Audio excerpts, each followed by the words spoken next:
Good morning, Facebook. Hello, Facebook.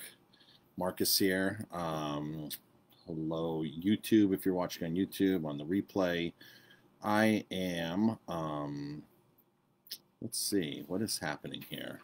So I'm on a different computer now, and really live is the question.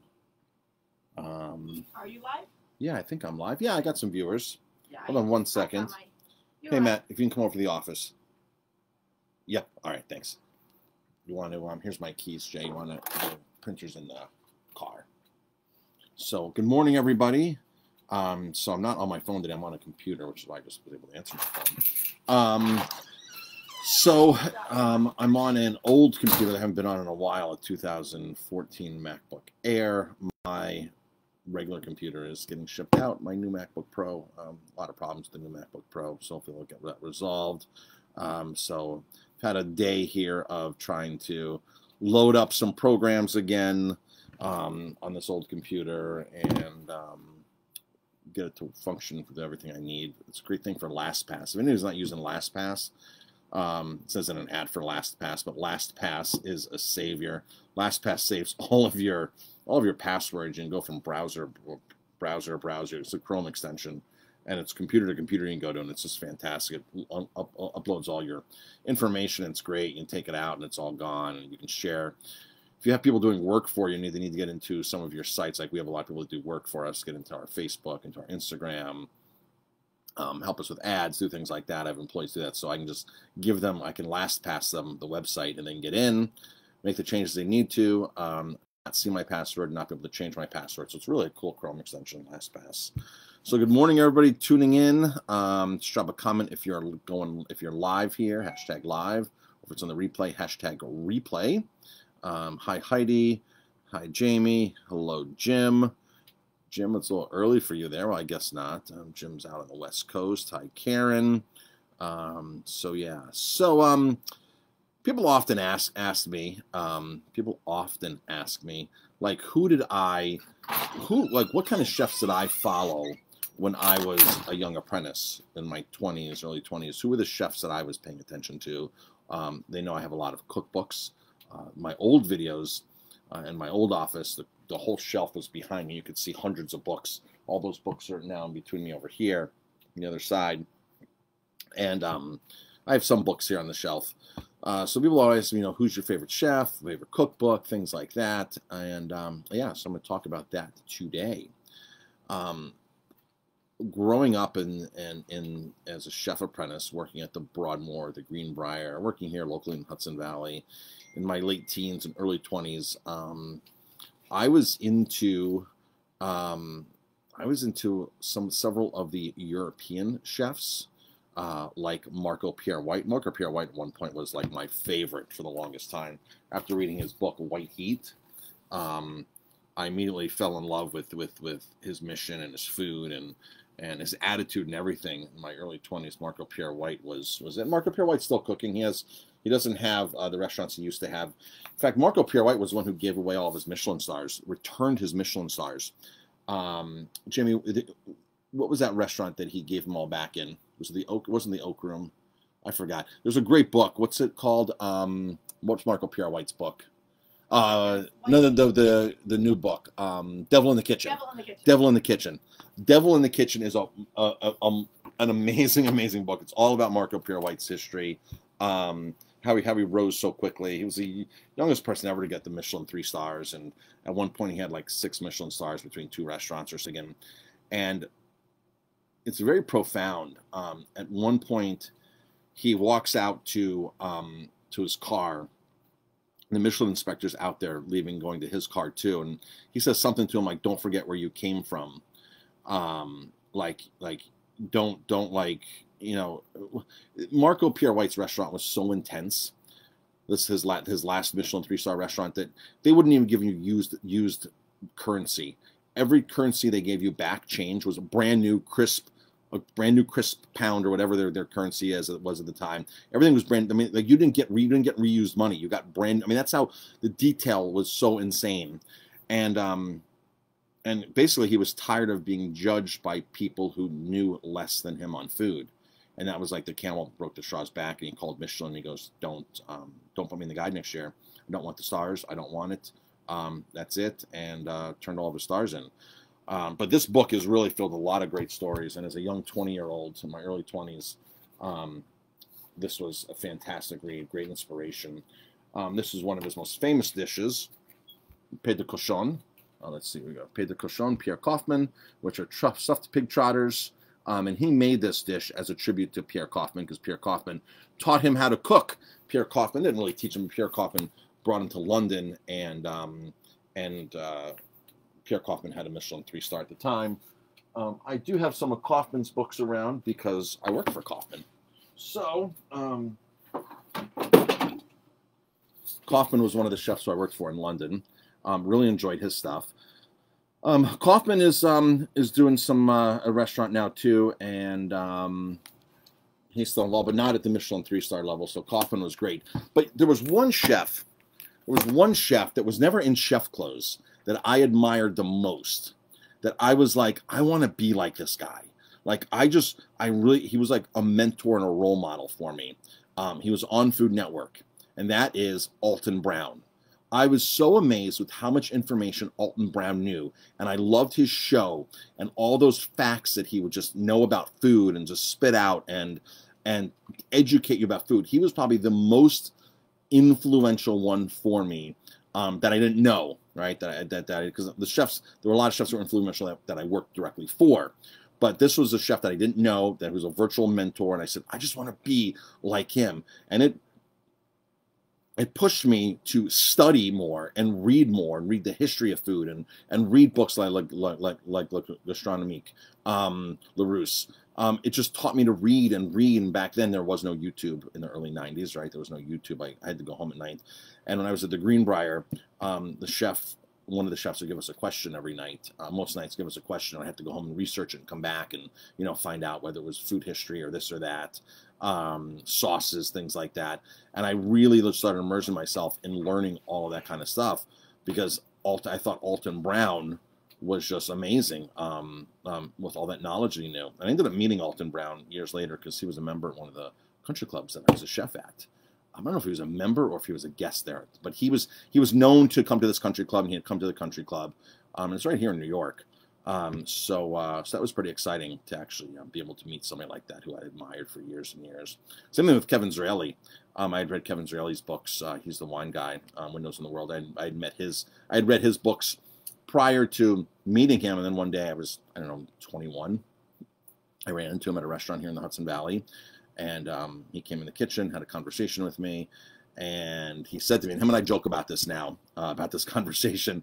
He said to me, he was asking where I'd worked and things like that, and talking about my career. And he just walked back to the kitchen just to talk to the chefs and the cooks, and just give some mentoring, so to speak.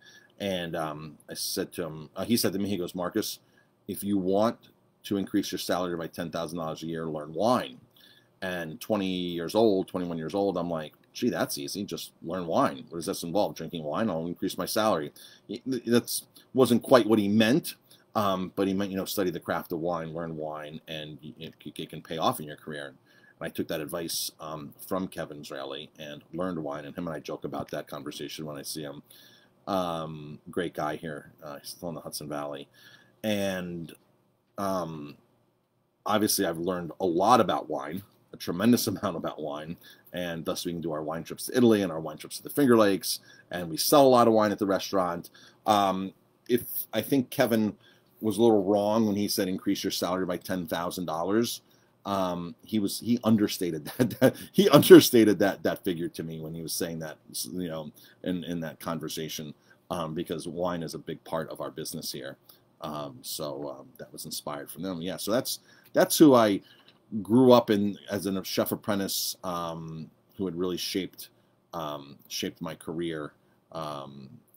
Virtual mentors, cookbooks and stuff. People always ask me, what kind of cookbooks do you buy? What kind of cookbooks do you buy?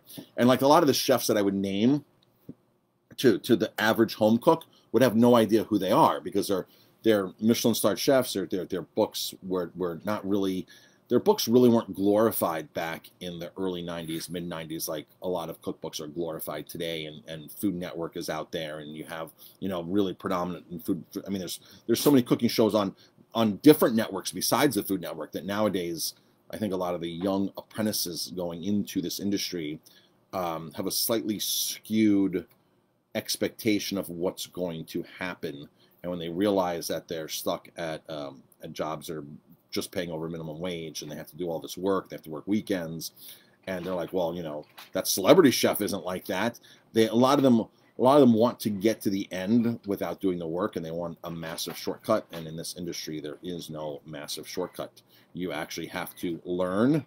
You can learn from other people's mistakes, but you have to be on the front line. You have to learn, you have to cook, and you have to be involved to get to those levels. All those chefs were not an overnight success. They had years and years of a foundation before they wrote a book, before they got a Food Network gig, before they did all that kind of stuff. So years and years of work.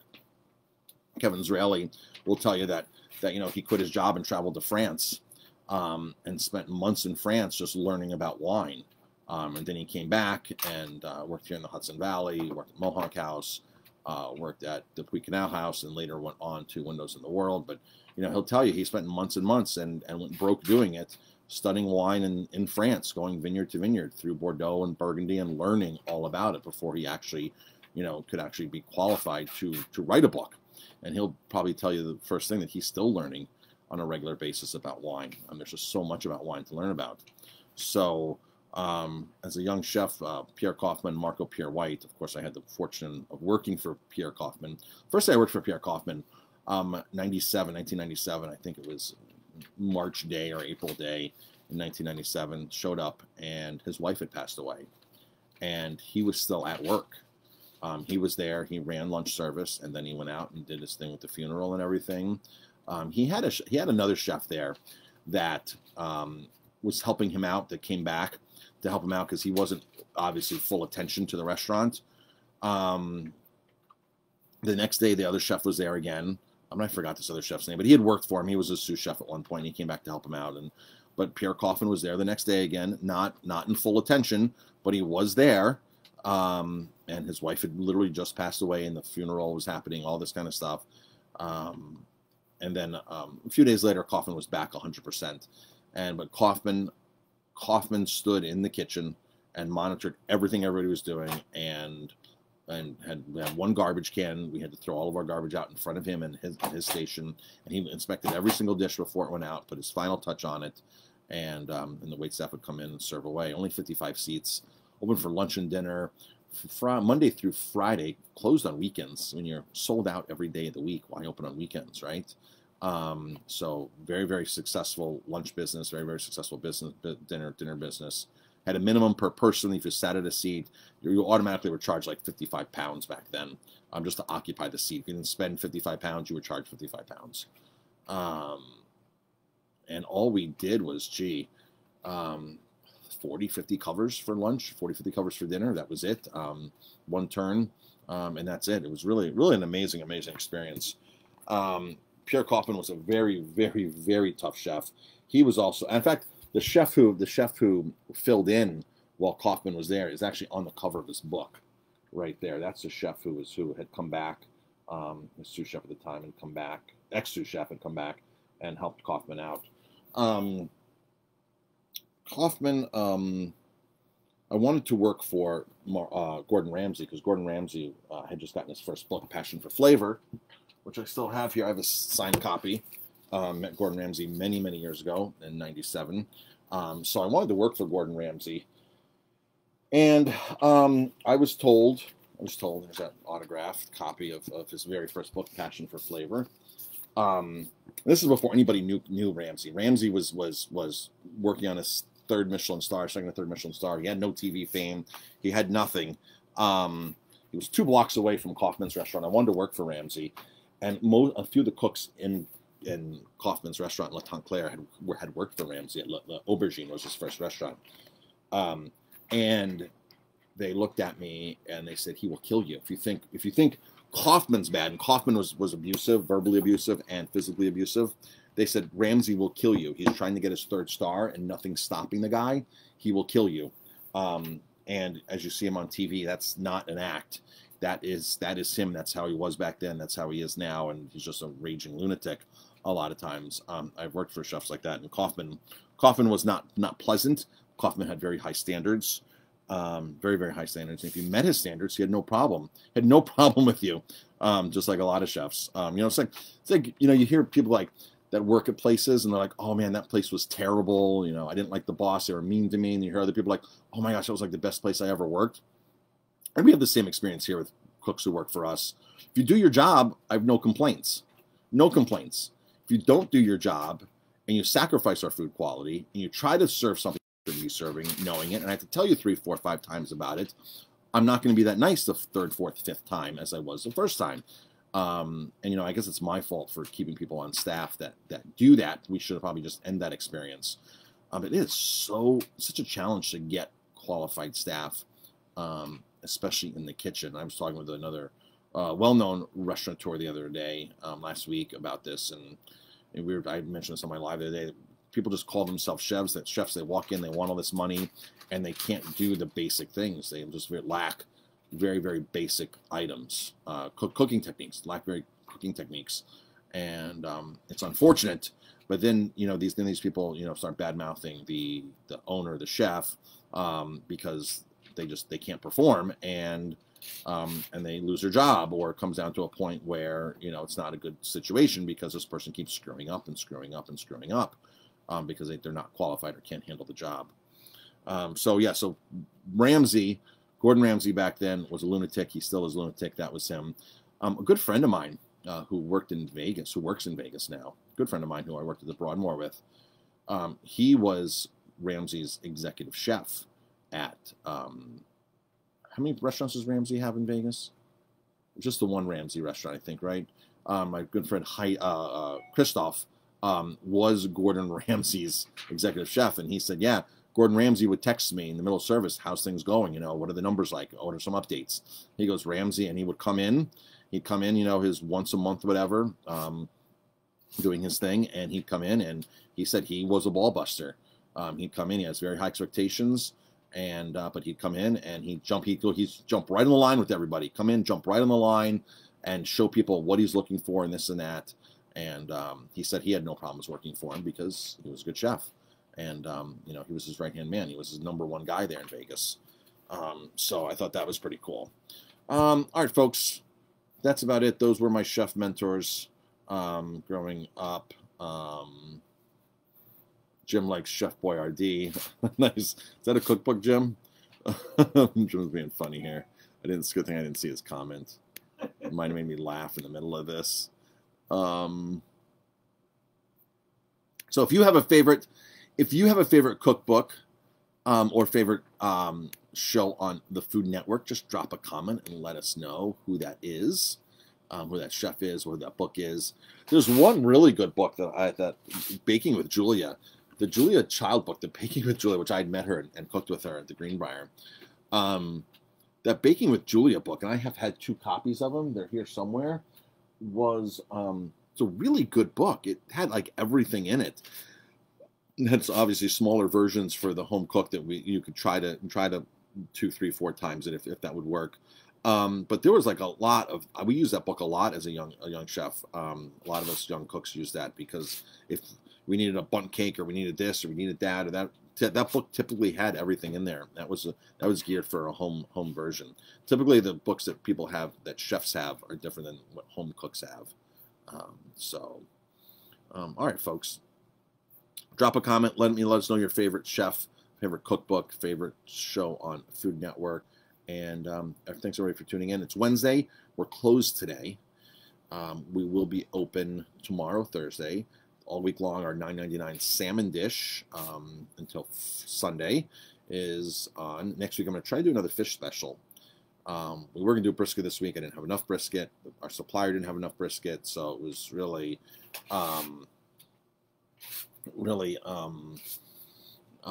we couldn't pull it off. But it's Lent, so I'll try to do another fish special. Maybe I can get some Spanish corvina. Corvina's a fish from Spain. Maybe I can get some Spanish corvina in. Susan's saying, I learned how to cook and bake from Emerald, Mario, Sarah Moulton. Who's that other one? Ina? I don't know who that is. So yeah, so Emerald was a natural at the show, right? He was meant for camera. Really, really good showman. I actually went to that show years and years ago, and sat up in the front. And funny story, you know, everything they do on there is done behind the scenes by his staff. So he's not sitting there dicing everything, and he's not doing the whole dish. There's a staff in the back that has the recipe ahead of time. And they, everything's just like set up for him. So it's like a show, right? It's a show because you couldn't roast something in that amount of time and this and that. Even though shows like Chopped that put 30 minutes on the board and you got to go, or 20 minutes on the board, that's not the real time on the set. I know because I was on one of those sets. I was a competitor in one of those. And a little bit. I'm okay. Going to read a book. Are you? Yeah, Jamie. I'm not going to the. I'm not reading to kids virtually. Jamie's going to do a virtual read of Dr. Seuss to some elementary students right now. So she goes on camera and does it instead of going in person. She's going to read a Dr. Seuss book. She does it every year. So on those shows, 30 minutes is for the audience. They give us longer to do it, right? Because or 20 minutes. It's hard to put everything together in that amount of time. So the clock is buffered for the contestants, but not for you. So the Galpin Gourmet, that's a great one. So it's actually buffered for the contestants, because it would be hard to do that. So, and I don't know why they have to lie about that. I really don't. I guess there's something to the 20 or 30 minute thing instead of 40 minutes. I don't know. Let's see. Where was I going with this? So I sat up front in the front row watching a Mario show, Emerald here in New York City, Emerald Live, and somebody forgot to turn the oven on. So he does his, little chop and dice and peel, and he goes to put it in the oven, and he goes, and when your oven's on, I saw like he opened it up and the way he put his hand in, and then he like touched it really quick and it wasn't on. He goes, and when your oven's on, he like emphasized that. When your oven's on, you cook it for, and this is on camera, you cook it for 30 minutes at 350. And when they cut to a commercial, there were 3 people on the oven turning the oven on because the oven wasn't on. So somebody forgot to turn the oven on. So somebody didn't do their sound check, so to speak. Jim's saying, nice talk today. I enjoyed it. Thanks, Jim. Jim's got a great story. Jim sold diamonds. He was sold glass, and then decided, and Jim could be, I don't know if Jim professionally did stand-up comedy. I know he likes doing stand-up comedy. Jim's a funny guy. But then all of a sudden, Jim decided that he wants to be in the restaurant business. I guess after selling, $10,000, $20,000 diamonds, you want to switch industries and sell a $6 burger, so to speak. But Jim changed industries and has several very successful restaurants in Ellensburg, Washington. Jim came to visit us this summer on his when he had a chance. Traveling with his family on his RV, so they came through and saw us. Karen saying not gluten-free. Yeah, somebody's not gluten-free. So yeah, I liked Mario's stuff for a while. Mario Batali. I would like his stuff. Sarah Moulton too. Rick Bayless. I really liked Rick Bayless. I think Rick Bayless. Great mission. Let's see. Working at the Greenbrier, I had an opportunity to work with lots and lots of celebrity chefs, because the Greenbrier would have their La Varenne school. La Varenne was a French-based cooking school, and they would come to the Greenbrier every year and do a tourist version, a fun version, not for professional chefs, but for you, the home cook. For you, the home cooks, they would do, you can go there for a week, whatever, and have all these guest chefs. Anne Willand, from the founder of La Varenne, she was there, she ran it.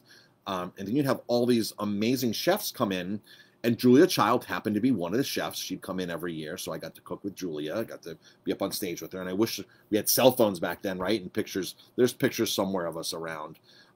The school became pretty famous, and CNN did a great piece on the school, on the cooking classes as a great luxury retreat for home chefs. And I remember me being on CNN, and I was like 20 years old at the time, and I remember flying out of New York, going back and forth somewhere, and this was right after the show had aired on CNN. And somebody recognized me in the airport, and they're like, "Hey, you were on CNN, weren't you?" And I guess that was a great piece on CNN about the cooking school. I've tried to go back on YouTube and look for reels of that. It's obviously not cataloged way back before that. But at the Greenbrier, all these great chefs would come in, from Gunther Seeger to Dean Faring to Andre Soltner from Lutece to the White House chef. All these great chefs came in, and it was great to think. That's what I figured you were saying, Karen. Commenting on Chaporetti, not gluten-free. So when these amazing chefs would come in, it was the dynamic was really interesting. Because all these chefs are very acclaimed chefs, very like Dean Faring, Andre Soltner. I mean, the list went on and on and on. And Graham Kerr was on that list. He was in there. He was one of the chefs. They would get all the top chefs coming in. And I did this for 2 seasons. I think it was a 10-week school, 10-week program, and every week there was two chefs. I can't remember all the chefs who came in. Honestly, I can't. Or maybe it was 8 weeks and two chefs per time. So cookbook authors, things like that. It was amazing. I don't remember if Alton Brown was there. I don't remember. He might have been there, not one of my years, because obviously they would get new talent every year. So except Julia Child, Julia Child. So they would try to get her as many times as possible. And you work for people like Dean Faring, Andre Soltner, these guys, Gunther Seeger. They would walk into the kitchen, and the executive chef would say, "Okay, Chef Faring, these are the 4 apprentices doing your work for you this week. You're working directly with these 4 apprentices." So they would give us a list, possibly give us a demo, and this and that. Dean Faring was Dean Faring was the executive chef at Mansion on Turtle Creek, which was a Rosewood property. Very famous upscale hotel group. Small boutique properties like the Lanesborough, which is where I worked in London too for Paul Gaylor. So Paul Gaylor has a really interesting story too. Maybe I'll talk about that some other time. He's written many books, and just a gentleman, Paul Gaylor. Dean Faring was a great guy. He left us directions and just left. He's like, "Okay, I'm going to get a massage now. I'm going to play golf." And didn't show back up till 5 o'clock. And we're like, "Where's this guy?" Like he's very relaxed, lackadaisical about all this kind of stuff. And because the week before, you're there with Andre Soltner, and Andre Soltner spent the whole day in the kitchen with us, the whole week in the kitchen with us apprentices, working with us, cutting with us, peeling. Andre Soltner must have been 70 at the time, 75, from Lutece in New York City, the famed Lutece. And he was in the kitchen with all of us. And I remember Gunther Seeger. He had the very famous restaurant, the mobile 5-star restaurant in Atlanta. And the guy was just like a Gordon Ramsay, cussing all day, calling us stupid, this and that, work faster, this and that. And I'll never forget, somebody threw out his truffles, one of the dishwashers at the Greenbrier. Remember, there's 150 cooks in this kitchen. Massive, massive kitchen. I mean, the kitchen's like the size of Walmart, right? It's crazy. It's crazy how big the kitchen can be. So maybe not Walmart, maybe more like a ShopRite. And so somebody threw out his black truffles, his black winter truffles. Oh, they're only about $700 a pound. He had a half a pound there. Somebody threw them out, and all of us were scrambling.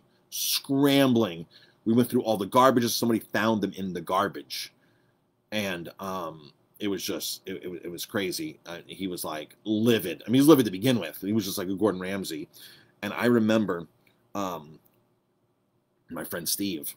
So in the window of the kitchen where you put food up. So we're getting ready to plate his meal that night. So the window's up here, right? The window's up here. This is the window shelf, the stainless steel shelf. And Steve takes the dish and goes like this, and doesn't place it and slide it. He just basically takes it and it drops. He looked at Steve and he goes, my food effing delicate. It's delicate. Don't do that to my food. And started yelling at him. And Steve was like, oh my gosh, like he was so precise with the way he wanted the food placed in the window, and he didn't want the dish. He wanted the dish to slide in. He's like, my food is delicate, and started yelling at it. We were like, oh my gosh. And that wasn't fun working for him that week. It was not fun at all working for Seeger that week. Jim says, as a kid at home, I watched cooking shows and started cooking. Julia Child, Paul Prudhomme, Galloping Gourmet, Justin Wilson, Walk with Jan. Walk with Jan was a classic, right? Walk with Jan. I remember that. That was very cool. Walk with Jan. Awesome. Well, great, everybody. Thanks for engaging today. Thanks for dropping comments. I appreciate it.